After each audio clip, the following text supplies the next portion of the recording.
If you love liberty, declare your independence by signing the Shire Society Declaration at shiresociety.com. Representative Dean Bailey. Getting back in the swing of things. Thank you, Mr. Chairman and honorable members of the Criminal Justice Committee. My name is Yvonne Dean Bailey, and I'm the state representative for Rockingham's 32nd District, Northwood, Nottingham, Deerfield, and Candia. I'm here today to introduce House Bill 1426, requiring persons convicted of non-consensual dissemination of private sexual images to register as a sexual offender. Non-consensual private sexual images, otherwise known as revenge porn, is a Class B felony in the state of New Hampshire. This bill was passed last session on a bipartisan basis in Senate Bill 156. In the short time this bill has been law, arrests have already been made under this statute for those who have breached their trust from a current or former partner and have maliciously distributed sexual images throughout the internet or through messaging services. What we're talking about here is a serious offense. These are offenders with malicious intent who are distributing very private images without consent. They're posted online, in forums, sent through messaging and imaging sites like Snapchat and Instagram. This directly affects New Hampshire's young men and women, as most offenders are publicizing the images of their victims on social media sites and very dark corners of the internet. Recently, the Union Leader, which I passed out the article, everyone should have it, had a very unfortunate story about an online catalog of images from local young men and women, many who were underage students, whose name and initials were attributed to nude photos posted and essentially traded by anonymous users. In some cases, the victim of these crimes are unknowing. Their photos posted on the darkest corners of the internet, but for those victims who are cognizant of the dissemination of their images comes embarrassment, trauma, and in some cases, harassment. Just a little side note here, I actually saw a poll when I was doing some research for this. I'm not sure how accurate it was, but the poll basically said out of 1,600 responses that they received of those who've had their images posted online, about 50% of them were actually followed up and harassed by other members who had seen them online. So it's quite serious. That's why, with the encouragement of the New Hampshire Department of Safety, I decided to sponsor House Bill 1426, which will require these offenders to register as sexual offenders in the state of New Hampshire. This is a serious crime and a sexual offense that disproportionately affects young women and young girls across the state. The names of offenders who participate in these breaches of trust and malicious acts should be available to the public, so future partners, parents of young adults, and victims have the power of knowledge. All but 11 states have laws seeking to address the severity of this issue. Some states, even governors, are working to pass laws this session with the same requirements as House Bill 1426. The severity of this issue is becoming prominent throughout our country and throughout the world. New Hampshire, as of the bill that was passed last year, has been on the cutting edge of protecting these victims through the passage of Senate Bill 156. I hope we can again with House Bill 1426. I urge the committee to vote ought to pass. As we continue to charge rapidly through the digital age, it is vitally important that we protect the victims of sexual cyber crimes and work tirelessly to prevent future victims.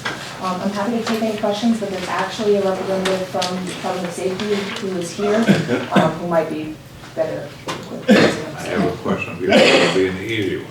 If an image appears on the internet, it's generally considered to be there forever. Correct. So what your suggestion is, those who put the pictures on the internet should register forever. It's equal. That's fair assessment. All right. Thank you very much. If there's no questions, then we will go right to Sergeant Rebecca Edelman. Thank you.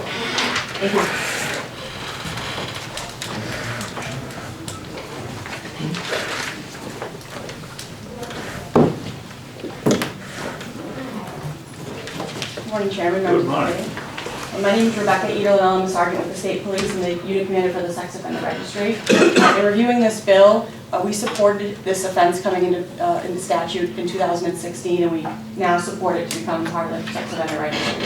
As the manager of the registry, it's my job to make sure that all offenders who use sexual content or a sexual act to harass, intimidate, or offend or violate somebody are managed and regulated in the state of New Hampshire so that other members of the public and victims can monitor where they are, and keep themselves protected as best as possible. Also to be utilized in law enforcement investigative purposes. The elements of this offense are just as severe as every other sex offense or crime against a child on our registry. When you're talking about the intent of purposely or intentionally trying to intimidate, threaten, coerce a person by using a picture, an image of sexual nature or a sexual act that they're involved in.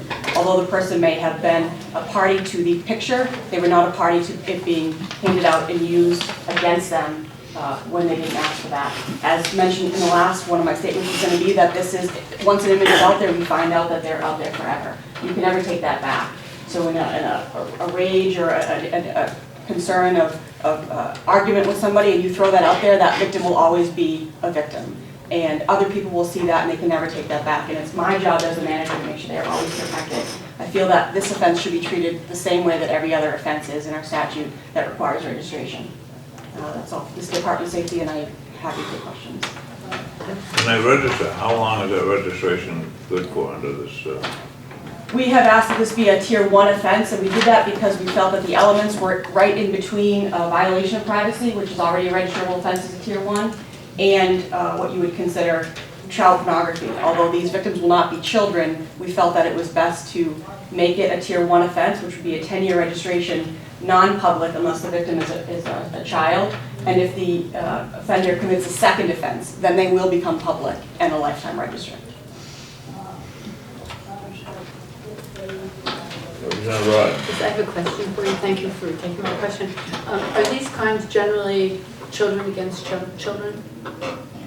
Both. I've had 3 in the last year brought to me asking about registration requirements, but they were all adults, adult women.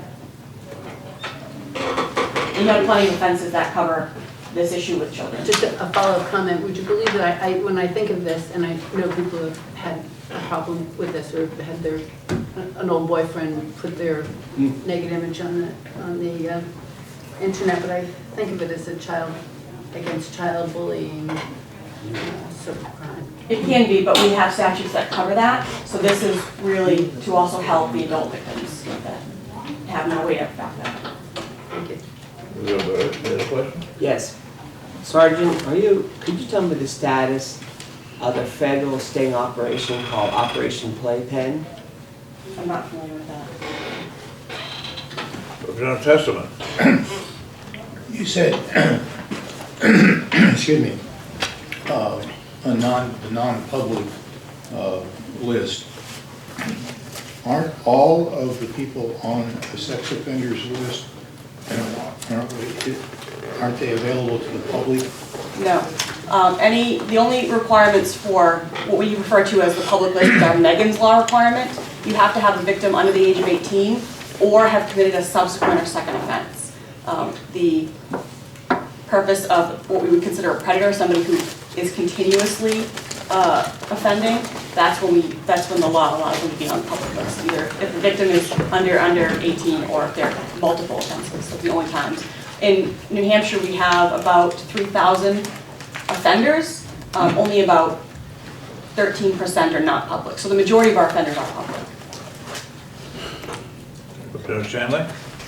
Is there ever any, thank you, is there ever any dispute as to whether an image that is being charged, that someone has been charged with posting, is in fact a sexual image?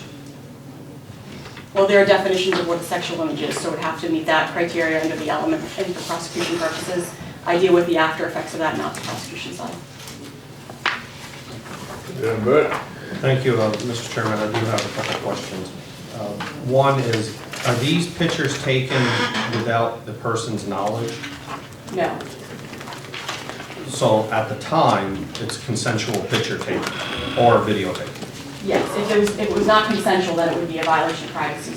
It would be against the violation of privacy statute. So these are pictures that are taken between 2 people, but not asked to be put out to others.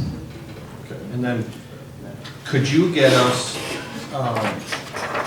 what you just said, the information on what is considered nudity pictures, to be classified? And then also, if you could get us the law, or I can look it up, once you take a picture, let's say you take a picture of me, not nude, of course, but do you own that picture, or is it joint between you and I, or, where is the law on that who owns the picture? If I own this camera or you own the camera, who owns that picture in a consensual situation? Well, I can't speak from that legal perspective, I don't deal with that side of it, but certainly in a public place, anybody is able to take a picture anywhere they want, and they own that picture. There's no law against not being able to take a picture in a public place. But when you're intimate in a setting, if there's a consensual agreement to take a picture, then the person who's responsible for that image is probably the one who's going to take ownership of that picture. And that'd be the person that would release the picture, follow up, would release the picture unwillingly from the other partner. I can't speak as to who would have sole ownership of that. Okay, all right, thank you. We're done a lot today. Thank you. I'm learning. Got it. In the event of a high school student sending out a picture of another high school student, what would normally be the process then? What would be the penalty? Would that high school student probably did this more as a joke than as a sickness, but would that person be then on a sexual registration? It depends on the age. Obviously, if they're under 18 and they're juveniles, so they'd be dealt with the juvenile system versus the adult system. So they would not be on the sexual offenders. If they're not charged as an adult, no. We don't register juveniles in the state. Thank you. Perfect. Yeah, I just have a question. If someone posts a sexually graphic, without authorization, posts a sexually graphic photo online, if someone reposts that, is there a criminal liability for the person who reposted? There is, yes. Follow? Yes. So would that person be liable for reposting? Would they be subject to this? Yes. I see no other questions? No, I just was thinking out loud. Thank you very much for your testimony. Yeah, I don't want to see any pictures of you representing. It seems to me that we did get a picture of you, didn't we, over in Stratford County? That's right. Yes. See? You had a nudist here? Yeah, no. I did take a picture there, but I had my clothes on. The polling place, we're in a gun. All right. Yes. Gene Ruxta. There is none.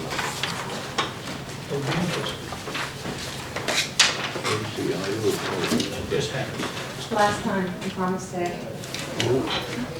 Don't make promises you can't keep. Thank you for hearing me out one last time today. I'm here today to ask that you recommend that the House deem this bill inexpedient to legislate. The sex offender registry does not exist to punitively label individuals as sexual predators. It's specifically intended to advance public safety by ensuring that the public is aware of individuals who are more likely to commit further sex offenses in the future. With this express goal, the offenses that require registration on the registry should be ones where there is an objective, forensic evidence that those who commit said offenses are likely to commit similar ones in the future. We have yet to see such evidence that persons convicted of non-consensual dissemination of private sexual images are serial crime risks. This distinction is important because the registry imposes a significant burden to successful re-entry into society. Registries can perform a public function and we're not opposed to their use. However, because of their intentional detrimental impact on re-entry, there again needs to be credible evidence of recidivism to justify an offense's inclusion on the registry. The burden on re-entry may be appropriate for offenses where evidence clearly indicates a likelihood of recidivism and the crime is of a particular sexual nature. In the absence of those two factors, the registry will actually work against public safety by complicating successful re-entry for individuals, a critical aspect of rehabilitation and of actually reducing recidivism. Moreover, this bill would make New Hampshire an outlier in the use of the sex registry. We consulted with a number of other ACLU affiliates and found only one that makes any link between revenge porn and the sex registry. States like Minnesota, Montana, California, Florida, Rhode Island, Maryland, and North Carolina don't make this link. In some, we have not seen objective evidence showing a likelihood of recidivism for those who commit revenge porn. And in the absence of such evidence, requiring offenders to register could actually do more harm than good. We ask that this committee recommend that the House deem HB 1426 to be inexpedient to legislate. I have a question. If the person or the individual whose image is on the internet, known is there for a long time, how can we punish the person who put it there? You can punish them by doing the one-time offense and treating the crime as opposed to the sex registry, which is a perpetual punishment. And again, the registry is there in case, assuming that somebody is likely to commit the same crime again. Therefore, you want to alert people that this person is out there. We haven't seen that evidence with this crime. So it can be done once and prosecuted accordingly. But that's a separate analysis from the question of whether they're likely to do it again and therefore need to be registered. Thank you. Any questions? Representative Panalakis. Yes, thank you for taking my question, but we heard a similar bill like this years ago, and the young lady that it was done to came before us, and she was very devastated. And I'm wondering what we can do if we don't put him on the section. If he would do it to her, he would do it to somebody else. I'm not sure that's true, actually, with revenge porn. There are crimes that do go on the registry because of the likelihood of recidivism. We haven't seen evidence with revenge porn being to have that recidivism risk. And so again, I want to make a distinction here between properly prosecuting somebody for the act that they did versus putting them on a registry that assumes they're going to do it again. Those are two separate analyses. So your question about how do we punish them when they commit the act that first and one time, let's talk about that. That's a question to be asked, but that is separate from whether they should be put on the registry. Further question? How to phrase this, but if it was continually happening, I mean, this girl's picture, I guess, ended up halfway all over the United States. Do you think a slap on the wrist is going to stop that young man by not punishing him? Let me like clarify the question, because part of the issue with this is an image gets online and then gets shared by other people, as opposed to the person that put it on the internet the first time. And so I think there is a question of whether you can actually hold the dissemination across the internet by, other people. That's not necessarily, you can't place that on the person who put it up on the internet the first time. Those are other people who are disseminating it. And I fear going into this, but there is an element of First Amendment protected speech with some of this. Images can be speech, and so there is a balance between properly prosecuting this when it warrants while protecting people's right to speech, including people who take an image that's already online and share it with others. So again, I think you raise a valid point. If we are concerned that there is not sufficient deterrence on people, then let's address how that crime is handled the first time when it's prosecuted. But that is separate from whether the person should be put on a registry. A registry amounts to perpetual punishment, and it's only warranted if you think the person is going to do it again. I just was wondering if a bill like this would not deter young men or women from doing it. I don't think this is the deterrence. I think if you want to deter a crime, you should look at education, you look at young people, right, the young people issue, right, in terms of frat houses and high schools and whatnot. I think that's a good question in terms of how we're talking to people about it in the 21st century when we've got cell phones and Facebook and everything else. But straddling somebody for a decade or longer by putting them on the registry for something that they may have done once because of a bad relationship in one situation actually harms that person long-term. You end up preventing them from getting jobs at times, preventing them from moving around. You can make that person, you punish them in ways unintended by the actual law. You perpetuate their punishment. Okay, thank you. Thank you, Mr. Chair. Thank you. You said punish a one-time offense. Is that in law somewhere? How does that happen? What is that punishment or the charge? I would actually go to the Department of Safety on that in terms, I think what you're asking is if the person who commits this, separate from the registry question, right? Right. In terms of the prosecution, what is the charge? And I know there was some discussion on that. Revenge porn is a Class B right now. But again, how it's prosecuted is a separate question from whether the person should go on the registry. That should be considered two separate analyses. Part of it, Representative, would depend on the ages of either the victim or the perpetrator. There's all kinds of cases, and the prosecution would have to, it'd be different in each case. Well, you may ask them your other question. Lost my train of thought. I'm sorry.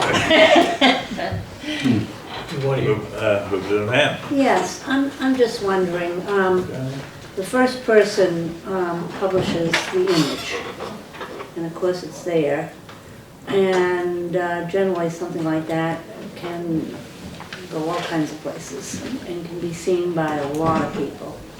The second person that takes up that image and then also sends it to all of his friends, could that, or the third person, the fourth person, all the way down the line, could those folks be charged or found? I mean, it could. And if this goes into effect, they would have to be on the registry, which means you're gonna end up Right. with dozens and dozens of people. And again, I think you do want to discuss the First Amendment implications in that, because you have somebody who found an image online that is speech and shared it, and now you're gonna put them on a registry of serial sexual offenders. I'm not sure those can be equated. Representative McNally. Thank you for taking my question. So from what I understand from what you said, the victim is going to be punished for their whole life, and the person that did the offense gets a tap on the hands pretty much.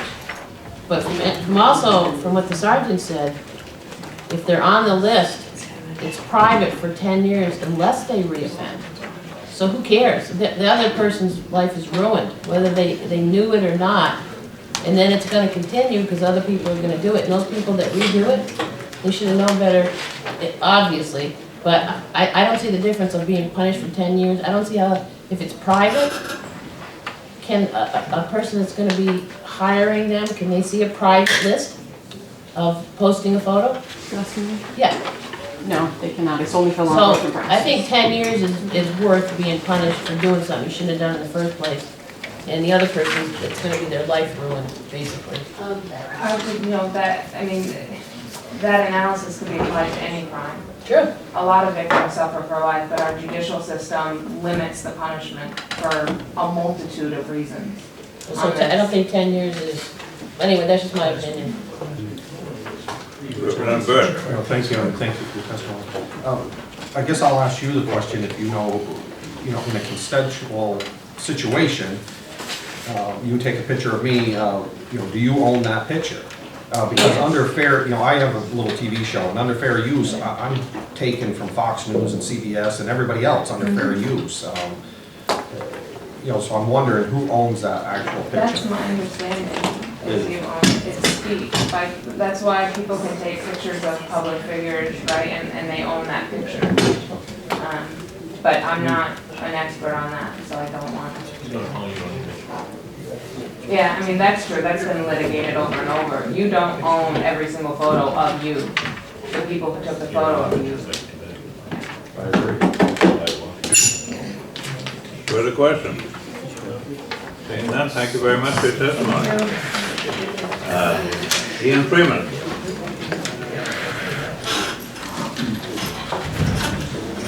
I'm Ian Freeman, one of the co-chairs of the New Hampshire Liberty Party. I opposed this bill. And there's a few different aspects I think need to be discussed here. Representative McNally were just suggesting that somebody's life would be ruined by the actions of the person who posted these pictures online.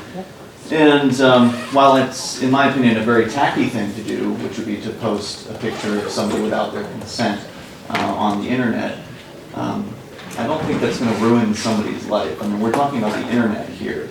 The amount of pornography on the internet is staggeringly large. We're talking about probably millions upon millions, if not billions, of photos. One drop in the ocean is hardly going to be, most people aren't probably ever going to know that it exists in the first place. If they do come across it, it'll probably be a total accident.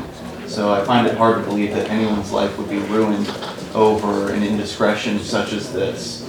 Further, I would also say that, you know, there's a lot of amateur porn out there where couples will make their own pornography together. It's something that some people do.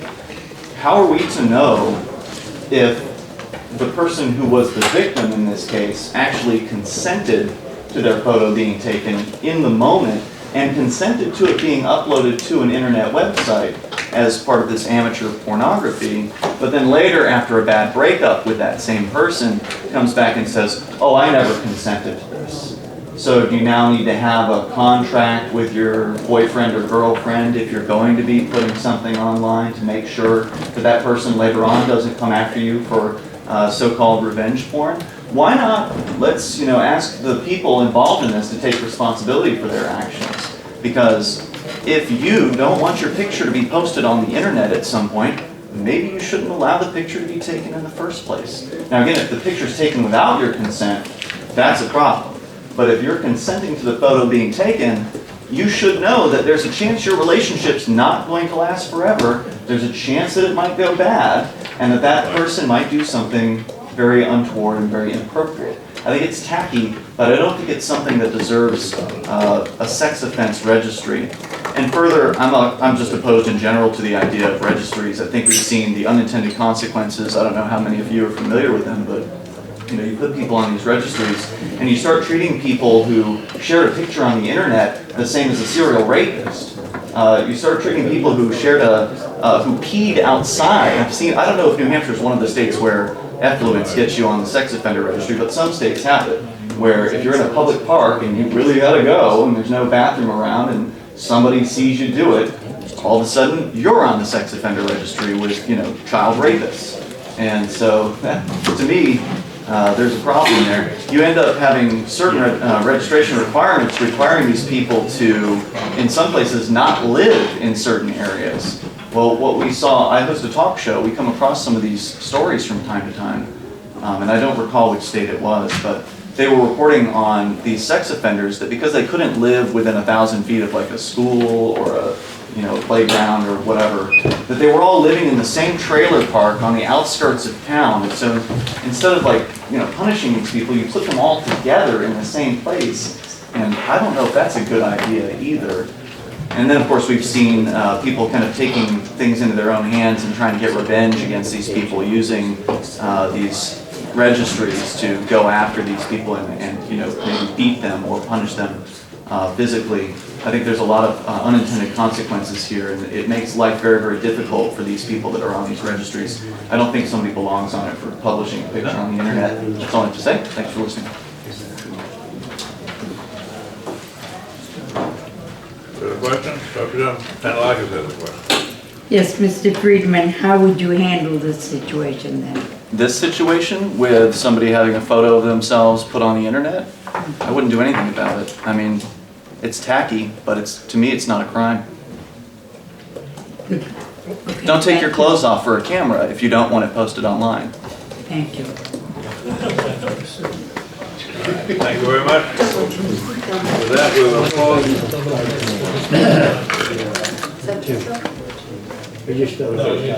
Tim Lang. That's one of the sponsors? Yeah, he's a co- Representative Welch, I also You're have a both. card. Yep, one of the sponsors. Representative Lang. Thank you. Just barely made it. Barely made it. Thank you, Mr. Chairman. Thank the committee for taking my testimony today. I was supportive of this bill. As a technologist, I can tell you that nowadays, as it's been testified to, once you put it on the internet, it's there forever. The victim will be re-victimized over and over and over again. Additionally, as you heard from the sergeant, one of the key points is that they classified as a level 1, which means on that first conviction, it's a private registry. So it's maintained by law enforcement only access. It's only on the second conviction that would become public, and that's the recidivism we're talking about, that the woman from ACLU spoke about. Is that when it becomes that second offense, that is when it becomes a public record. So at this point, I also testify to that we don't want to confuse the crime with the punishment. So remember, the state still has to prosecute and prove that it was non-consensual uploading in order for it to have this punishment at trial. So we don't want to confuse the fact that this is a whole separate offense. This would be a punishment on top of an offense that's already proven. And in the first offense, it's a private registry. In the second offense, it's a public registry. I will tell you that as an employer, you can't, when you do a search, and I do a search on employees when I hire them, this kind of stuff comes up. You do a public search, you're checking their Facebook status to see what kind of person it is. You're checking their general Google search and a dark web search to see what's out there on that person. It's a normal cost of business. You want to know who you're employing. And this is, again, the kind of thing that's never going to go away. The victim will be re-victimized every time an employer does a search or hires an investigator to find something, depending on the type of position you're in. It'll be there over and over and over again. So I think that the appropriate punishment or appropriate correction to make sure there isn't recidivism would be the registry the first time, private, and public on the second offense. That's all I got for you. But you can't ever get the picture on. It is always going to be there. It's always going to be in some way, shape, or form. Right now, there's a great, it's called the Wayback Machine on the internet. You can go look at any website from 20 years ago, what it looked like. It's always going to be there. So these victims will be re-victimized and re-victimized. And the current statute for the revenge porn is, I'm a former law enforcement officer as well, 13 years on the job. The level of proof is pretty heavy to prove non-consensual uploading of pictures. So I think the safeguards are there so that we don't get an innocent person put up there on the registry. Representative Pantelakis has a question. Yes, thank you for taking thank you, Mr. Chairman. Thank you for taking my question. Is the reason you co-sponsored this bill is that you feel that this will be a deterrent? I do for believe it's people doing deterrent. it? I believe that on conviction, when that person is notified they're going to be on the registry, they're just going to be definitely disinclined to do it a second time because it'll show up on their public record. And then I'm sure they're going to have a chat with all their friends about how bad they got taken on a Class B felony and what the implications were that their friends will do it either. So, thank you. Representative Murray had a question. Thank you, Mr. Chair. Can someone just clarify for me, we've been talking about an image, that someone has uploaded an image. What if they upload 50 images? What if they upload 10 images this week and 10 images the next week? When that person comes to trial, is that one crime? Or is it a crime per image? I mean, that's probably a picky question, but is it? Yeah. So any single image could be charged as one offense, but for registration purposes, we have to prove that they were individual, that one offense occurred, there was a time lapse, and then a second offense occurred for them to be able to be charged as multiple offenses. So for prosecution purposes, they can be charged multiple times, but for registration, if they're convicted on the same day and it's a span of time, we're only going to take that as one offense. And I just want to clarify that the registry is regulatory in the state, and for this offense, you have to prove that there was an intention behind the picture, not just putting the picture out there. There was an intention to intimidate, harass, coerce, or threaten the individual. As the representative is testifying to, in New Hampshire, it's very strict. This offense went through a lot last year to get passed, and the elements are strong. in order to have the conviction. And speaking with other states, the reason that they are not on the registry is because their law is so weak that they wanted to get one through that it was too broad to really put it on the registry. This state is different. The elements are really strong as to what you have to prove. Thank you. Thank you for taking my question. In most instances, when you're applying to go to college or you're applying for a job, it asks if you've been convicted of a felony. Correct. So a person would have to say they have been convicted of a felony offense. Correct, that would be true of any, depending on the employment application and what's required, yes. You have a question whether you're convicted of a misdemeanor or greater, so that would show up on this. For the defendant, for the person convicted of a crime, but not for the person who's the victim of this crime. It seems to have a very, very long term result on the person who is convicted. Thank you, Mr. Chairman. Thank you for taking my question. Let me be a devil's advocate here for a minute. You said earlier that if they get put on the registry, then they will be thinking twice about committing the offense. Would you believe that I believe that a Class B felony, 3.5 to 7 years, would be a major deterrent for me, never mind the sex registry. Just that alone would be enough. So why do you think that would be on a registry for 10 years would cause somebody to, well, I don't care about the Class B, I care about being on that registry? I guess my answer to that question is it's 3.5 to 5. 3.5 to 7. 3.5 to 7 powers. But the reality is those are negotiated, especially on a first-time offense. So if this is a first-time offense, the reality of someone convicted completing a 3 to 7 year term is probably not that realistic if you look at those level of offenses. And on top of that, again, the registry component is there as a recidivism component. Right? If someone's going to commit a crime, and it's, as was testified to, the registry is to keep it so the public knows what's going on. Repeat offenders. So without it going on any kind of registry, this person will continue to do it over and over again, and the public's not aware. So you'd be happy serving, again, just remember that, we're not, I would just say that, I think so. Okay, thank you. Thank you. No further questions? I'm not here, You have to? No. I'm trying to get this over with. I just We have thought of another something, representative. it's just, Mr. Chair, thank you for, but the thing is, we're throwing all this out, would you believe, and, this may not be too smart, maybe to say this, but, for years you've had movie stars and all these people show their pictures and this, that. So what happens if I take that picture and go ahead and put it wherever I want, electronically, no matter what? Do I commit a crime? It's kind of weird. Again, the elements that you have to prove that there was an intent to threaten, coerce, or harm the individual. If you're, that's important for this has nothing to do with the registry. The law was passed last year, but in order to be convicted of that crime, that element has to be proven in this case. Thank you very much for clarifying that. Thank you, Mr. Chairman. Thank you, sir. Yes, I just wondered, that might clarify the question I asked before, whether the second or third or fourth, all the way down the line, person that pushes a button and disseminates the information, whether they were committing a crime.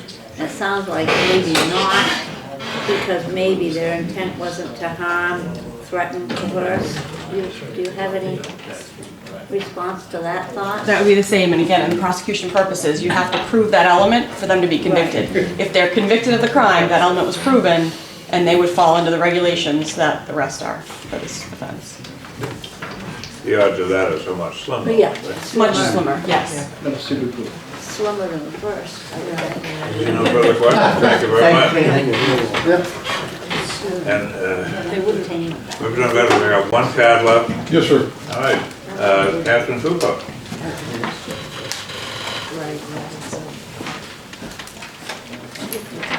it the right way too. Stop being a criminal defense lawyer today.